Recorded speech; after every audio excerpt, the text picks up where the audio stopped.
Let's continue our excursion in the Leningrad Dutch with the following game that was played in 2005 between Richter Christian 2435 and Neubauer Friso 2545.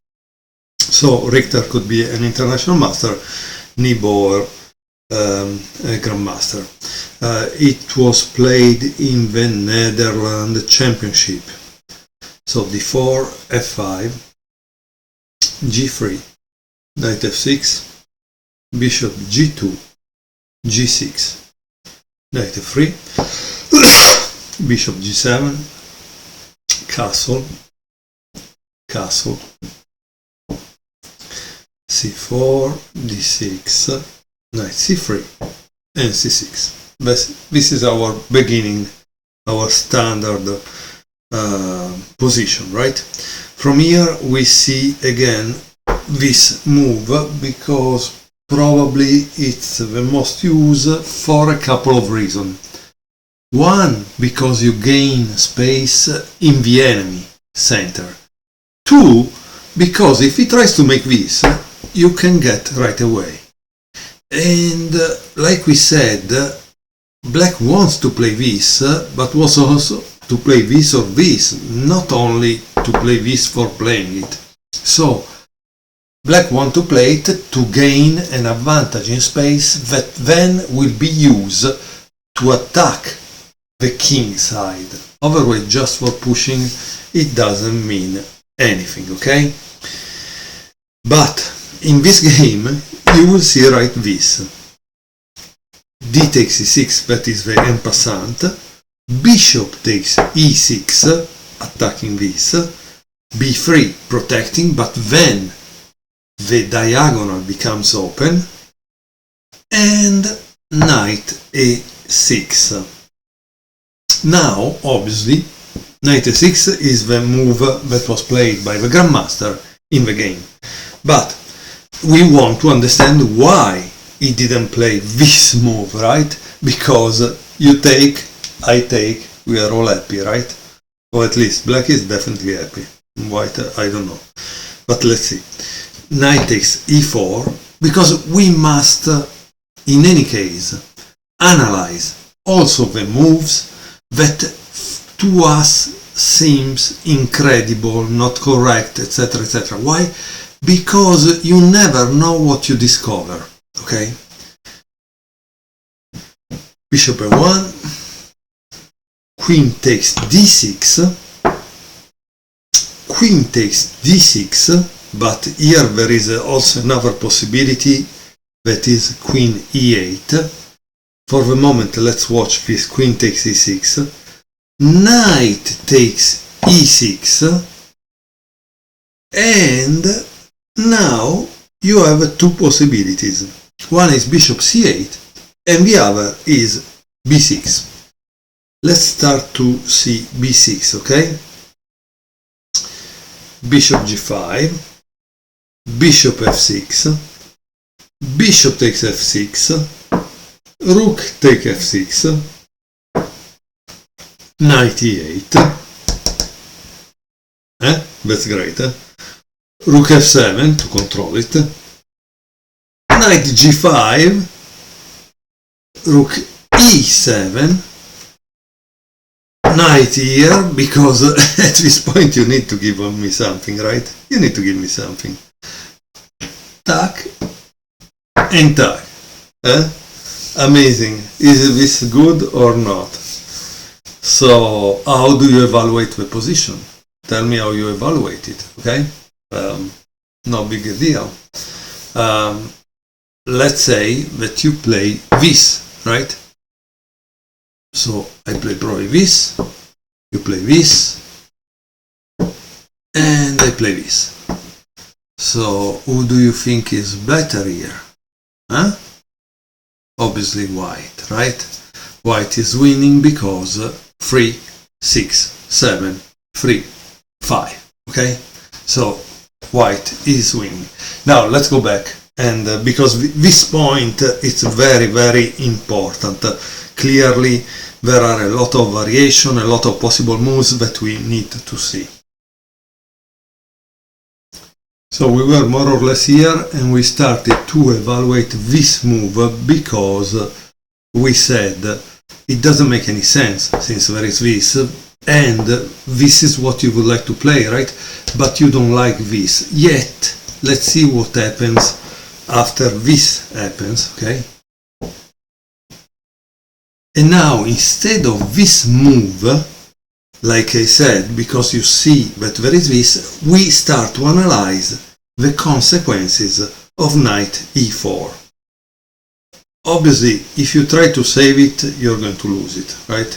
So the only thing is take.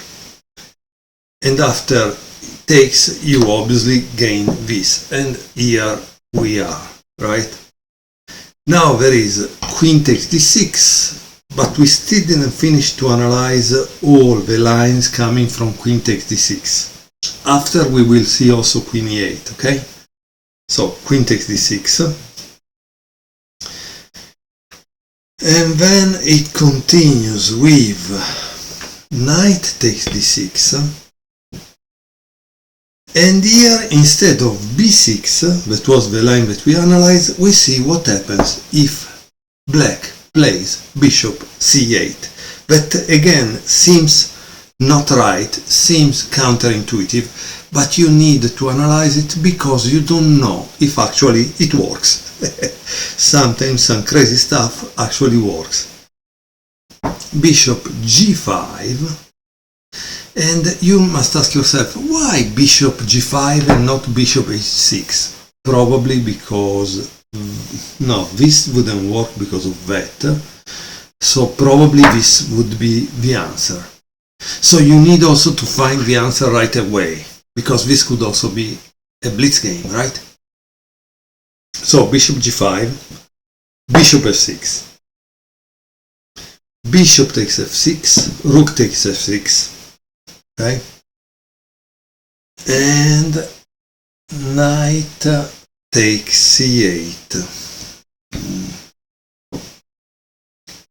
knight s6, because you see we are trying to block everything, but knight e7, king f8, knight takes c6, because he couldn't escape from there, b takes c6, and then knight e5. This knight e5 is amazing because check, or you're going to lose something here. You need to decide what you want to give me, okay? So a beautiful continuation for white. I don't think black has any advantage, because you see 2, 4, 7 against 2, 5. Yes, he has 2 rooks, but I don't know.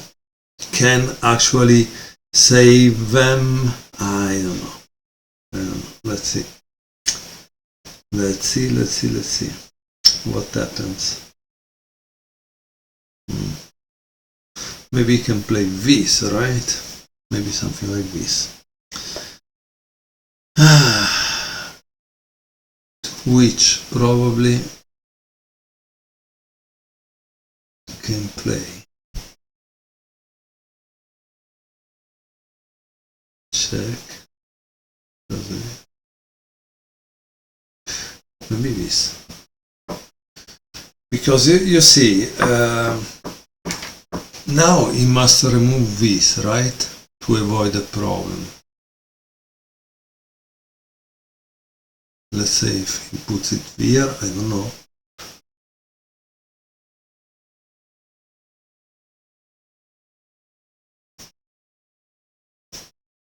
Goes back.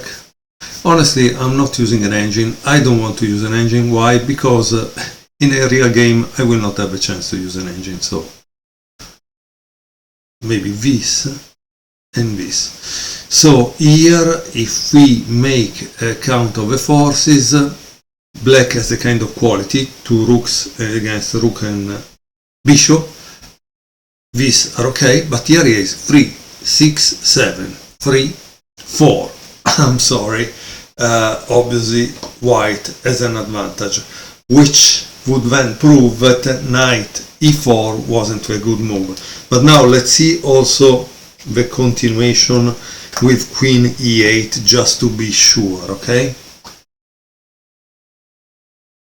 So I always stop at this point because I find this move kind of interesting and this even more interesting, okay? So tack, tack, tack, and instead of this we analyze once more this move, okay? Tack, tack, queen takes d6, okay? This is the problem, right? Yeah. Instead of queen takes d6, now we see what happens if black tries to avoid the exchange of queens, right? Knight c5, bishop c8 because this is under attack, bishop h6 attacking this, bishop g7, bishop takes g7, king takes g7, and then here you play knight g5 that opens the diagonal and makes the thing kind of sketchy on this place for the fork, because I have two knights and this is only one, right? So I think this is clearly an advantage for white, because again, look also at the position. These three pieces are out of the game. It's not something you love to see in chess, but it's a possibility, yeah. It's a possibility, right? So let's see, what would happen. You play maybe this, I don't know, maybe he plays this, check, take, check again, you go here, and then you lose that, and that's kind of bad, right? I don't know, kind of interesting situation. I don't think it's great for black, but hey, maybe, who knows? No, it's not great for black. Clearly not great for black. And again, why I don't want to use an engine? Because otherwise you're not going, you are using the engine evaluation, that is maybe 20 moves from now, for something that you're not able to see 20 moves from now. So, okay, we have seen all the lines that practically bring us to that kind of situation. And so we've seen them, and that's it. So knight e4 wasn't the greatest move that black could play. However, as you can see, sorry if I waste you a little second, alright? It's at least a 6-8 moves variation, 2 or 3 different possibilities. I don't think you can see all of that in a minute over the board if you're playing in a tournament. So that's why you need to study this now. This is something you need to actually know now, before going to play a tournament game. So that's a fact, okay? This you need to know it now, or at least being exposed and understand that that could happen. And so you will remember, look, it's not convenient to play knight e4 because there was that analysis that maybe I don't remember anymore, but knight e4, no, don't play it. Okay, and now we actually see our game that continue with e5, d takes e6, f takes, bishop takes e6, b3, and the move to play knight s6, not knight e4, okay? Knight g5, bishop c8, because it doesn't want to lose the light square bishop, bishop b2, queen e7, queen c2, bishop d7. I don't know, continuously moving that bishop doesn't make much sense, but at the same time you need to be able to develop this, right?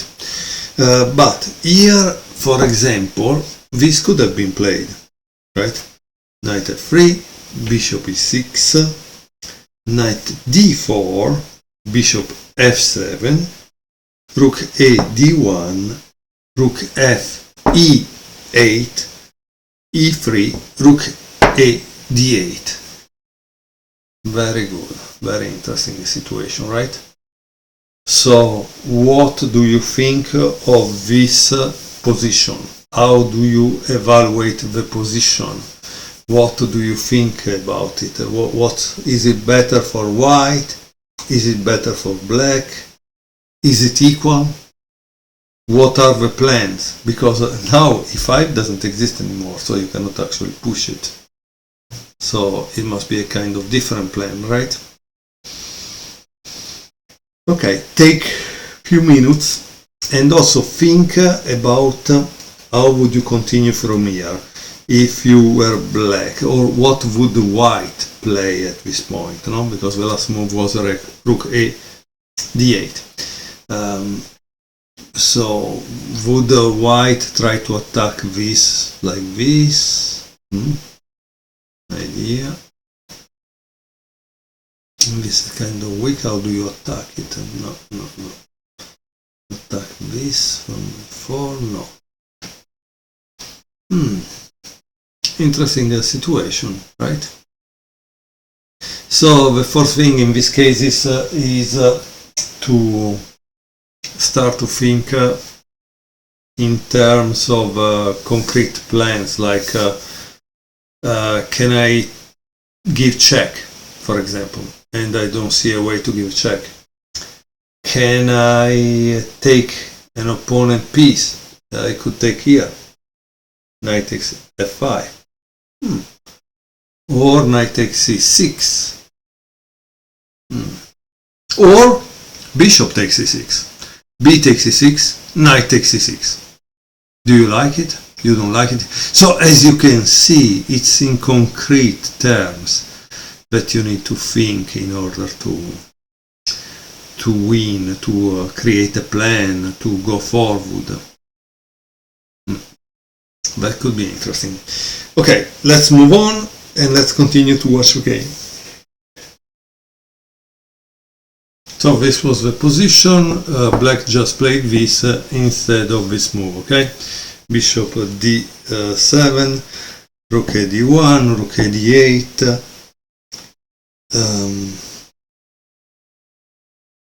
rook f e1, bishop c8, bishop a3. Here, however, you must possibility is e4, f4, g takes f4, knight h5. No, e4 not a good one. Okay, let's see. So he played bishop a3, putting pressure on this. How do you answer to that? What do you do? Black played knight g4.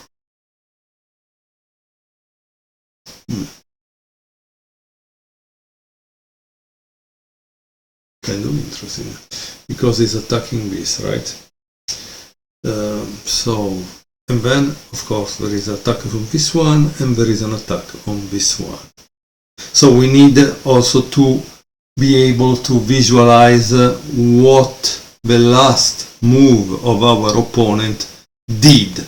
Because if we don't see that this is attack, we are going to lose a piece, right?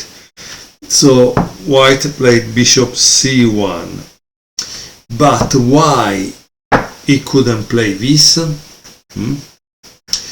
Because there would have been this move. Wow! And you say, well, I can take, right? Check.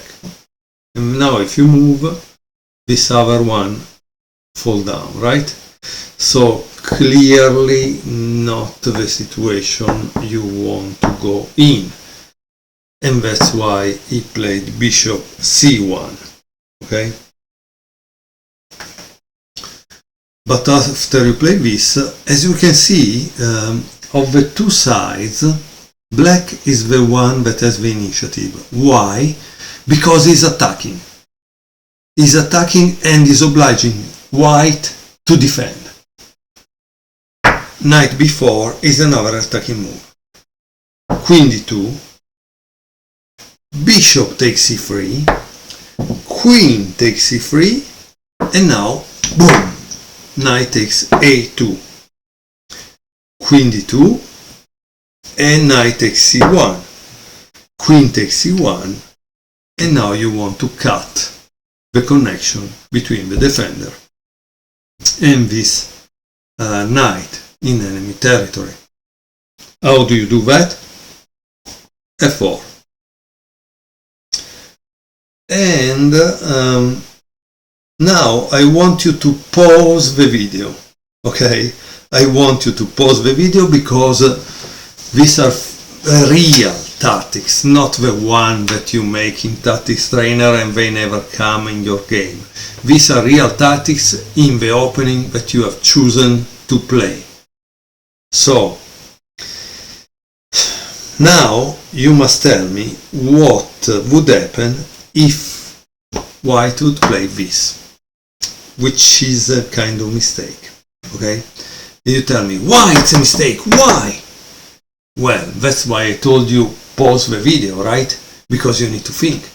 Knight takes f2. Wow, what? It is attacking this, right? So you say, okay, I take it.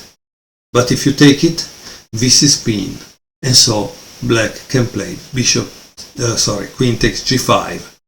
And you cannot take back because there is the rook that would kill your king. So that's why g takes f4 is not the move you can play.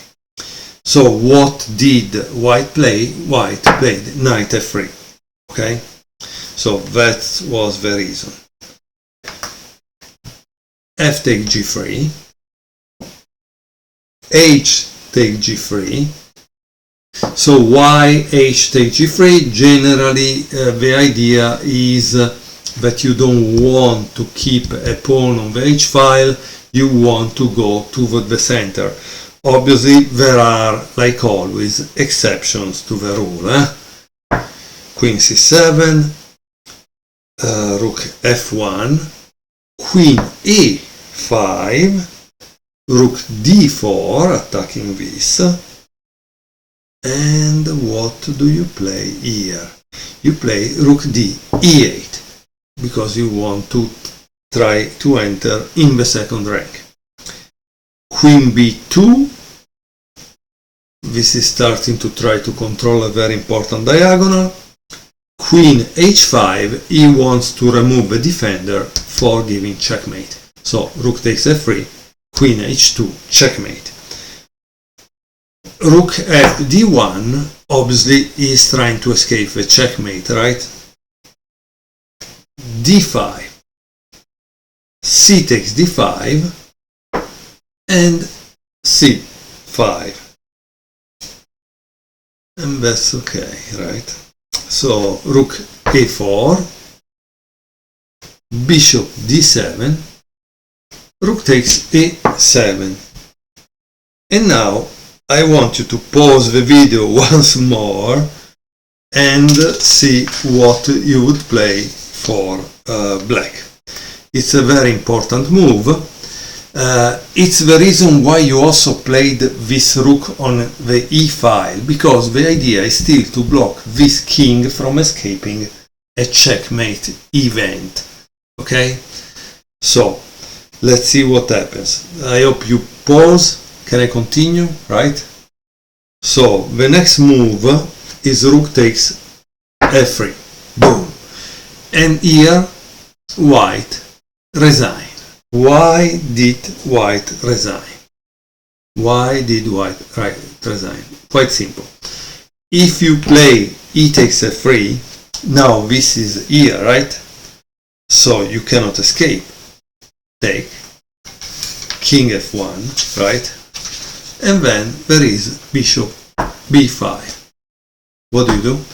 You put your queen.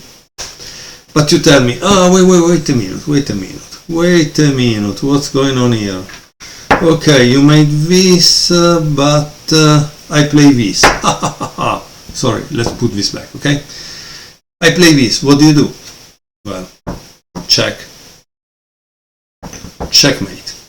Okay, so again, guys, try to do a lot of checkmate exercises, because that will definitely improve your chess, and see these typical things. I mean, here we have someone that is an international master that fall for this thing.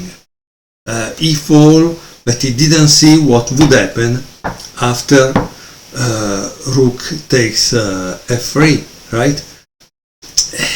And this was the position, right? This was the position. Rook takes f3, game over.